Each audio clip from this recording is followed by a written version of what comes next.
Hoy los licenciados Mario López y el licenciado Pablo Guerra del Movimiento Cívico Nacional. Así es que a ambos muchas gracias por estar acá con nosotros para poder platicar acerca de esto. Bueno, ¿qué les parece si empezamos con lo espinoso? Bueno, todo está espinoso, pero bueno. Las comisiones de postulación han dado mucho.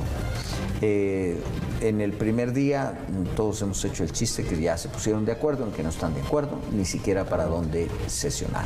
Hoy ya había propuestas para un tercer lugar seguro para poder sesionar. ¿Cómo ven ese proceso y hacia dónde va a desencadenar?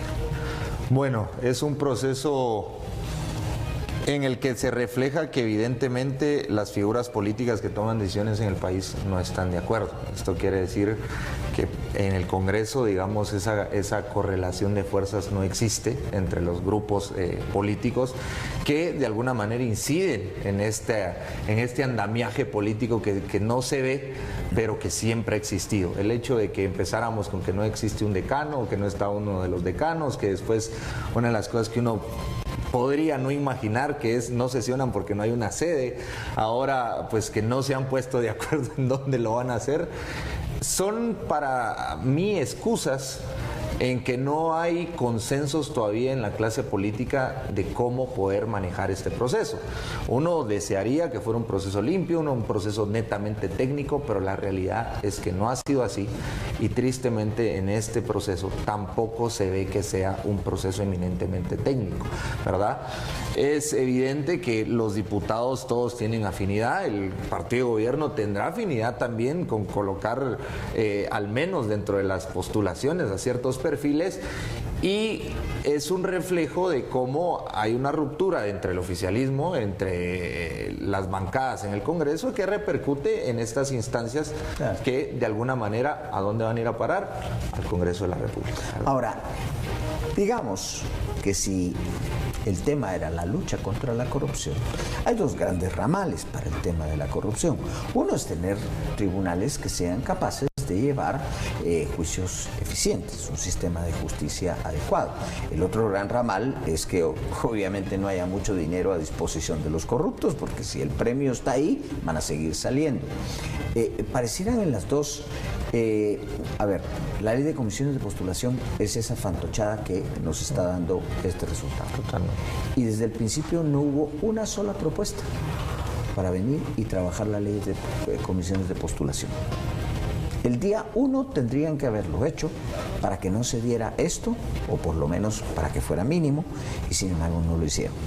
Y pareciera entonces que todo era un discurso político y no había realmente ganas de trabajar. A este camino pareciera que la estrategia es de dilación y que la Corte actual siga en su lugar por un enorme tiempo. Sí, ese es el mayor riesgo, ¿verdad? Que nos vuelva a pasar lo de hace 4 años y que tengamos una Corte Suprema de Justicia que le toque reelegirse y que siga el tiempo que se le antoja a la clase política que esté ahí, ¿verdad? Justamente eso es lo que nos dan a entender, que están atrasando los plazos, que están atrasando justamente la elección de magistrados, pero como usted bien decía, el poco interés de presentar una reforma a la ley de comisión de postulación. Se quejaron tanto del sistema de justicia, pero no hicieron absolutamente nada por cambiar la forma de elegir magistrados, no hicieron ninguna propuesta, sino que más bien se están acoplando al sistema como tratando de llegar a una negociación que los guatemaltecos no vamos a tener acceso definitivamente, pero pareciera que todavía no se ponen de acuerdo. Eso es lo que nosotros podemos percibir como ciudadanos, ¿verdad? Que están atrasando el proceso cada vez más y que en octubre se deberían de tener ya nuevos magistrados. Hoy ya llevamos casi un mes de atraso. Al 13 de octubre definitivamente no van a estar listos. No vamos a llegar. No, eso es imposible. A ver, pero vamos a esto. Si llegamos a esta triste conclusión y no quisieron de alguna manera meterle mano a la ley de comisiones de postulación, pues ya se sabía que unos no lo iban a querer hacer, pero los que llegaban de nuevo, los que llegaban queriendo combatir la corrupción, tenían que haber dado la lucha en ese sentido, o simplemente vamos a tener que Esto es lo mismo que se ha hecho siempre y va a dar el mismo resultado si es que al caso elegimos corte. Si llegamos a eso, el resultado va a ser exactamente igual. Sí, eso es lo triste. Digamos, yo creo que aquí es donde la masa crítica, que esperamos que cada vez sean más en este país, de verdad comience a medir cuáles son esos problemas de fondo que está resolviendo el nuevo gobierno y dónde lo calificamos y cómo lo medimos. Y esta es justamente una prueba de fuego para darnos cuenta, ¿estamos siguiendo una ruta que nos está encaminando a mejores condiciones en nuestra democracia o estamos únicamente comiéndonos el discurso de siempre, que algo está cambiando, pero en las pruebas de fondo resulta que nada está cambiando? El primer parámetro fue, bueno, esta ley que fue nada más ponerla en el papel y la propuesta y la emoción, no trascendió, y eso quiere decir que los mandos del Congreso no tuvieron la voluntad y el consenso para hacerlo. ¿Y esto qué refleja? Y lo digo así porque es la realidad, refleja que el oficialismo no ha tenido esa capacidad de tener operadores políticos en las instancias que corresponde para llevar una agenda. Y esto, ¿a qué me lleva? En que nunca ha existido, o no sé si a la fecha ya está existiendo, una planificación de cómo va a ser mi gobierno, cómo va a ser la política pública que quiero llevar a cabo, ¿verdad?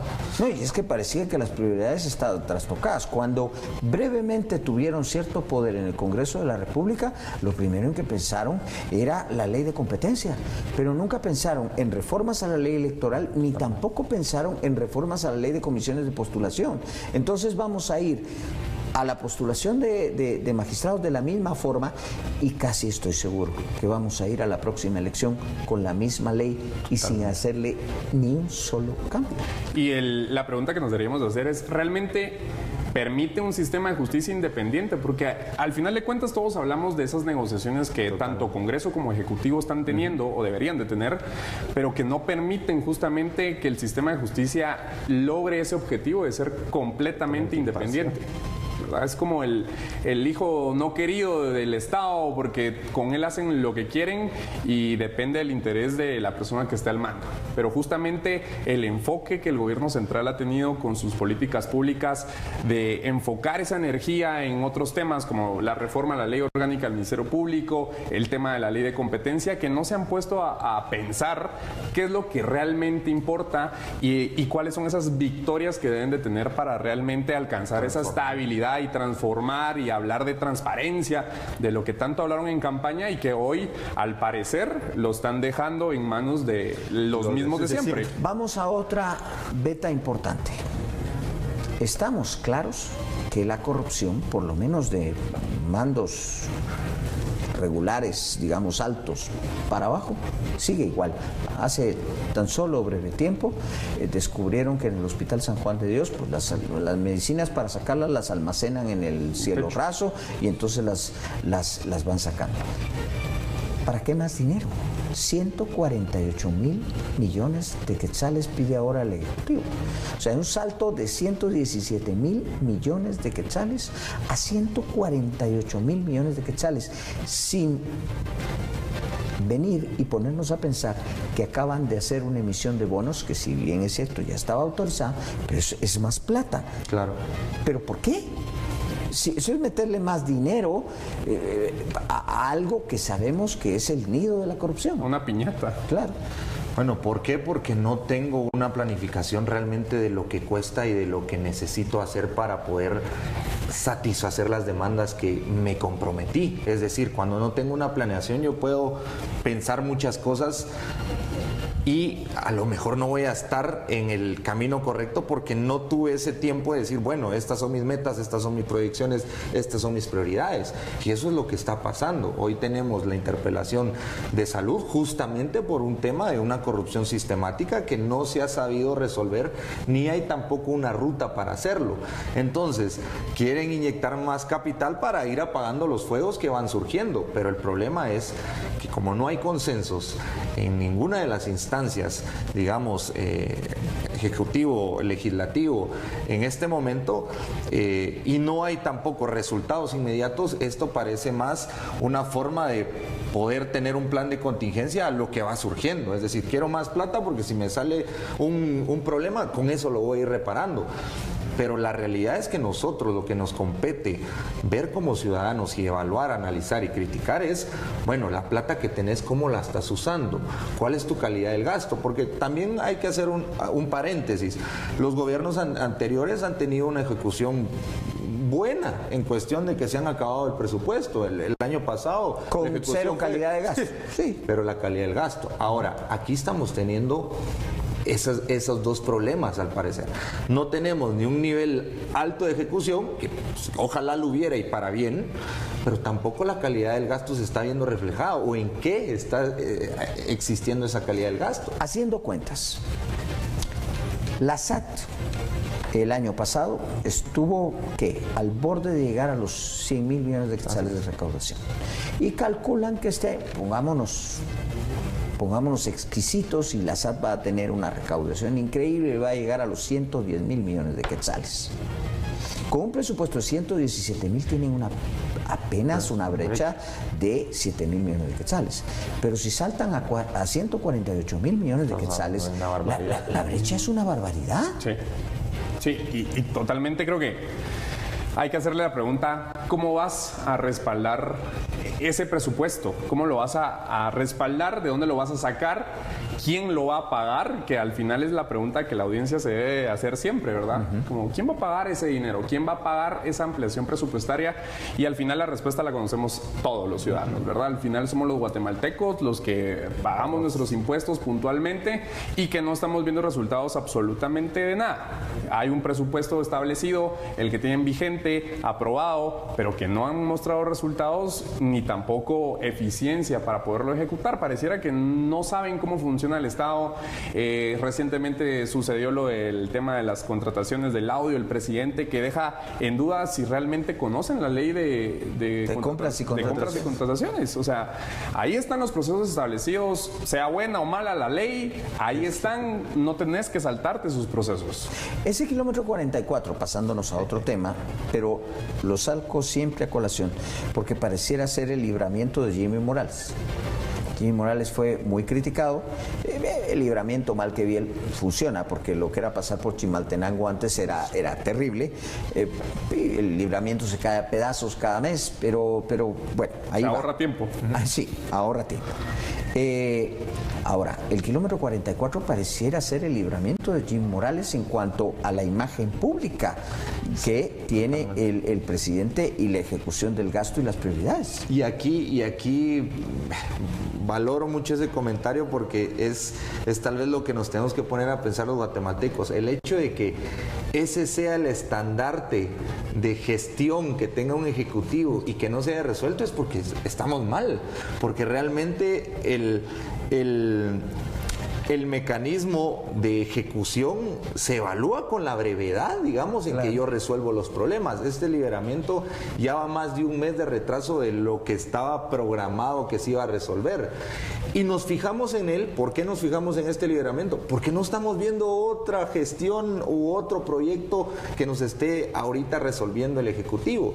Entonces, aquí es donde empezamos a notar que es para el gobierno desgastante que en su primer año esté teniendo este tipo de problemas en su ejecución, porque ya que usted hace la comparación, Jimmy Morales tuvo, para su suerte, si queremos verlo así, que el liberamiento fue en su último año. Entonces, obviamente mermaba un poquito eso. Sí, esto es ahorita. Pero esto es ahorita. Y el problema es, ¿por qué nos estamos fijando en ese kilómetro 44? ¿Por qué no estamos viendo otra cosa? Los guatemaltecos, durante 25 años que duró el tema de la concesión que tenía Marnos ahí, nunca nos pusimos a pensar en el kilómetro 44 y en el 46, que también tiene problema. Y ahora resulta que estamos todos conscientes de lo que pasa en el kilómetro 44 y 46 de una carretera que transitábamos todo el tiempo. Sin voltear a ver. Sin voltear a ver. Sí, y justamente lo que decías, yo creo que el gobierno central sí tiene su banderita para distraernos un poquito.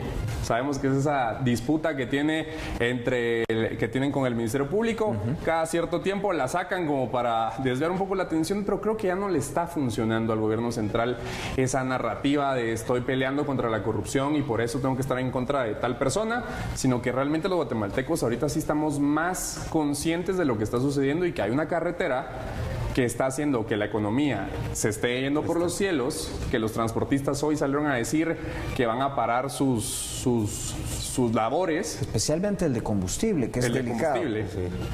Que están, porque obviamente para ellos representan gastos, ¿verdad? Y para los guatemaltecos al final somos los últimos afectados y no estamos viendo como esa capacidad, los ciudadanos en concreto no estamos viendo esa capacidad, más bien estamos viendo cómo están tratando de echarle la culpa a quien se les aparezca y no están resolviendo los problemas que son evidentes, que no se le puede echar la culpa al gobierno pasado, que se acaba ese discurso, se acaba en algún momento del gobierno. Saliendo del kilómetro 44 y 46, que ahorita el que más tenemos conciencia es el 44, nos vamos al resto de carreteras del país.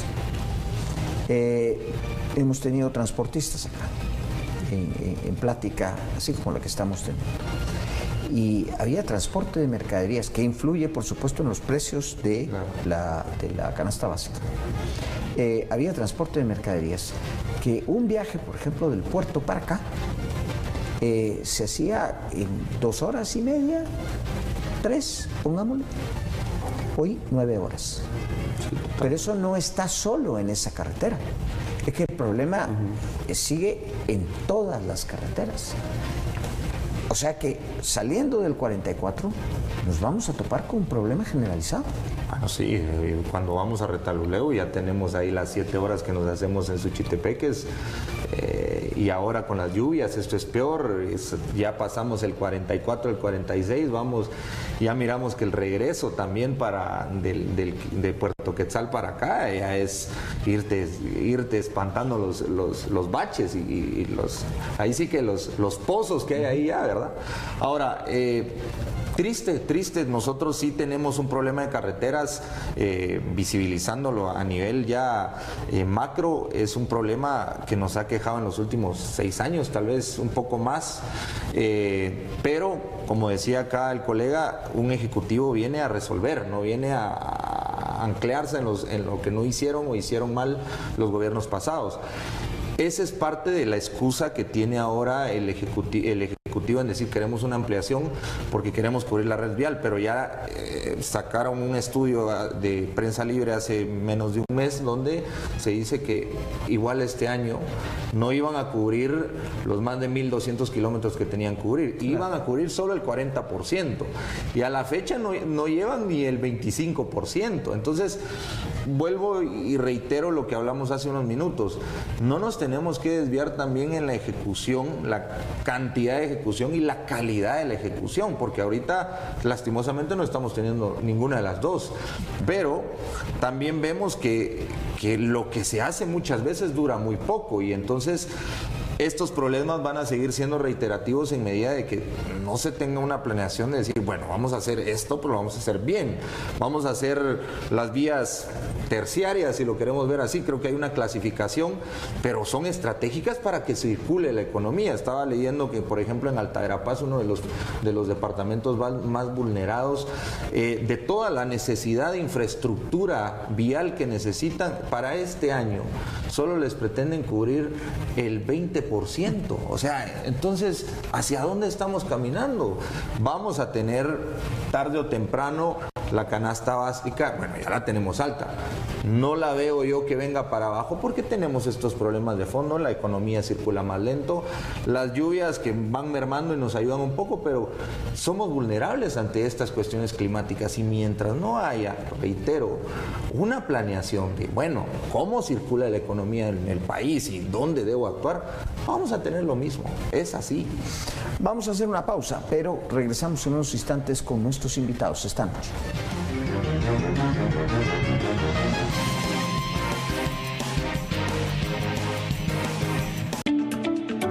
Infórmate desde temprano, de lunes a viernes, con el mejor equipo de noticias, la información completa junto a nuestros reporteros que nos actualizan minuto a minuto el acontecer nacional. En Hechos AM, a partir de las 5:45 de la mañana. Solo por TV Azteca Guate, el mejor canal.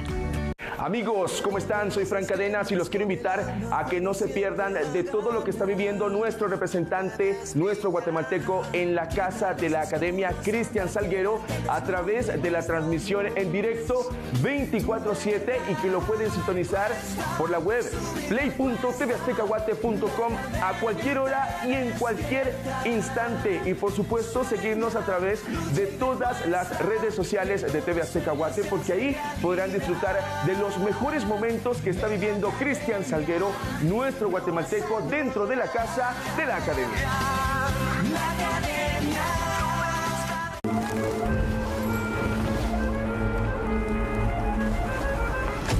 Una oportunidad única para mostrarse al mundo.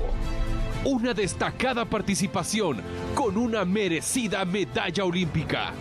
Un país entero festejando. Jean-Pierre Brol Cárdenas ha hecho historia al lograr la medalla de bronce en la especialidad de tiro de caza. Foso masculino. Gracias, Jean-Pierre Brol, por esta alegría tan grande. Guatemala se ha llenado de orgullo. TV Azteca Guate, el mejor canal, te felicita. Este sábado, en Cine Estelar, un enemigo sin escrúpulos planea una venganza brutal y libera un virus mortal. ¿De dónde sacaste esto? Jamás había visto algo así. Lo maravilloso de mis productos es que saben la diferencia entre aliado y enemigo. Reviven a los muertos para utilizarlos como armas biológicas. El capitán Chris Renfield, miembro de una organización contra el bioterrorismo, tendrá que responder al ataque. Y nuestra misión es terminar con él. Esa es tu misión, no la mía. Resident Evil, Venganza. Solo por TV Azteca Guate, el mejor canal.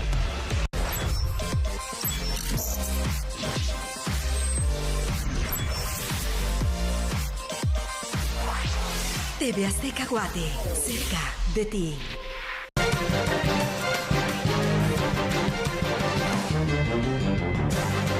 Continuamos platicando con nuestros invitados, Pablo Guerra del NCN y también con nuestro analista Mario López para pues tratar de dirimir esto. Bueno, esto es algo que a ustedes les queda como anillo al dedo porque le han hecho seguimiento. Vámonos al caso de educación y las negociaciones del pacto colectivo. Fuera de la consulta a la Corte, que no sé cuándo la Corte se dignará a responder algo, de si hacen o no público algo que la Constitución claramente dice que es público,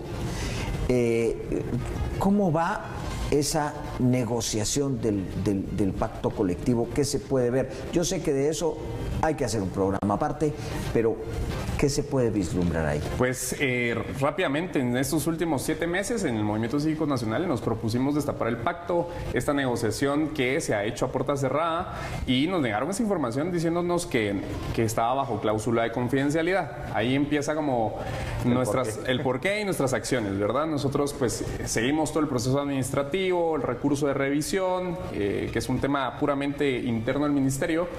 Nos rechazan nuevamente la información diciéndonos que está bajo cláusula de confidencialidad. El presidente sale a decir que va a hacer una consulta a la CC, que en qué momento, o sea, está claro en la Constitución que todos los actos de la administración son públicos, ¿verdad? ¿Por qué vas a consultar si está absolutamente claro? En este momento nosotros seguimos sin resolver, no nos han resuelto el amparo que interpusimos en la Corte Suprema de Justicia, no nos lo han resuelto, pero nosotros solicitamos las actas de la negociación del pacto colectivo, que esas no están bajo cláusula de confidencialidad, y nos la entregaron. Las negociaciones empezaron el 29 de febrero. Se reúnen todos los miércoles se reúne el sindicato con el Ministerio de Educación, y ahí ya están aprobando artículos del pacto colectivo, ¿verdad? Lo que hemos podido ver es que ha habido discusiones sobre el tema de la publicidad de los actos. Joviel Acevedo ha sido muy claro en las actas, dice, no, dejemos afuera los medios de comunicación, no tienen nada que ver en esto, va a ser un desgaste innecesario. Y el Ministerio de Educación pues ha ido permitiendo estas circunstancias. Llevamos 16 actas, tenemos en el Movimiento Cívico Nacional que estamos analizando algunos privilegios, por ejemplo, el tema de la inamovilidad sindical, ¿verdad? Que los dirigentes sindicales son inamovibles, incluso 2 años después de haber dejado sus cargos, que es absurdo que una persona tenga una... O sea, salen de la junta directiva, salen de la cúpula del sindicato y son 2 años inamovibles. Inamovibles, o sea, no los pueden remover por absolutamente nada. Sí, el dictador de la educación, le digo yo, al señor Joviel Acevedo, pero justamente son privilegios absurdos que ningún trabajador en ningún lado tiene, claro, ¿verdad? Con los resultados que estamos viendo en el tema educativo también, porque hay que hablar de la calidad educativa. Si bien es cierto, el pacto colectivo es una negociación laboral entre patrono y empleado, este sí afecta directamente al tema de la calidad educativa, porque además las licencias con goces de salarios. Ese es otro tema interesantísimo, porque los que son parte del sindicato del STEC, de Joviel, tienen tiempo completo para ausentarse con goce de salario durante un mes, durante los meses, cada mes. Los que son los de los sindicatos adherentes, que son los sindicatos más pequeños del ministerio, tienen 6 días mensuales para ausentarse de sus labores con goce de salario, 6 días mensuales. ¿Y tienen que poner alguna excusa o simplemente avisar que me voy? Avisar que va a estar haciendo labores sindicales. ¿Quién verifica que están haciendo labores sindicales? No lo sabemos, pero un niño que no tiene a su profesor 6 días de 20, ¿verdad? Claro. El tema de la calidad educativa sí se ve afectado con estas negociaciones, claro, que las están manteniendo en secreto y que al parecer le siguen dando una cuota de poder a Joviel Acevedo que no debe tener. O sea, básicamente el tratamiento sindical que se puede replicar, eso que está pasando ahí, se podrá replicar en prácticamente toda la administración pública, es el mismo. Sí, sí. Tal vez lo que genera más atención y para los que estamos medio o más enterados de esto es tristeza, porque estamos jugando con la educación nacional de nuestra población. Es decir, aquí el colega hablaba de algo muy importante y es quizá la palabra clave de todo esto, la calidad educativa. Es decir, yo creo que los guatemaltecos nos importaría poco si lo hacen a puerta cerrada o lo hacen a puerta abierta, si hay calidad educativa, si funciona el sistema, si los maestros están capacitados para la educación que deben darle a los niños, si los niños tienen condiciones.